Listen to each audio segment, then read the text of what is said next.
হযরত লোকমান আলাইহিস সালামের নসিহত।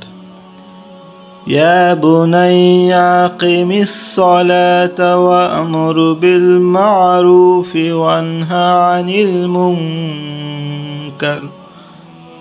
আনিল মুনকারি ওয়াসবির আলা মা আসাবাকা ইন্না যালিকা মিন আযমিল উমুর। আল্লাহ সুবহানাহু ওয়া তাআলা বলেন, হে বৎস, নামাজ পড়তে থাকো, সৎ কাজের আদেশ করো, অসৎ কাজে বাধা দাও এবং তোমার উপর যে বিপদ আসিবে উহাতে ধৈর্য ধারণ করো। নিশ্চয়ই উহা বড় সৎ সাহসের কাজ। এই আয়াতের কয়েকটি গুরুত্বপূর্ণ বিষয়ের প্রতি আলোকপাত করা হয়েছে। প্রকৃতপক্ষে এইগুলি যাবতীয় কামিয়াবির চাবিকাঠি, কিন্তু আমরা ওইগুলিকে উপেক্ষা করিয়া চলিয়াছি। সৎ কাজের আদেশ তো প্রায় সকলেই ছাড়িয়া দিয়াছি। ঈমানের পর সর্বাধিক গুরুত্বপূর্ণ ইবাদত হল নামাজ।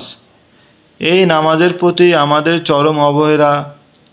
যারা বেনামাজি তাদের কথা বাদ দিয়া স্বয়ং নামাজীদের অবস্থা এই যে, নামাজের প্রতি তাদের সঠিক মনোযোগ নাই। বিশেষত একামতে সালাতের দ্বারা যে জামাতের দিকে ইঙ্গিত করা হয়েছে, উহা একমাত্র গরিবের কাজই রয়ে গেছে। ধনী ও সম্মানী ব্যক্তিদের মসজিদে যাওয়া একটি লজ্জার ব্যাপারে পরিণত হয়েছে। সব অভিযোগ আল্লাহর দরবারে। যাহা তোমার জন্য লজ্জার বিষয়, উহাই আমার জন্য গৌরবের বস্তু।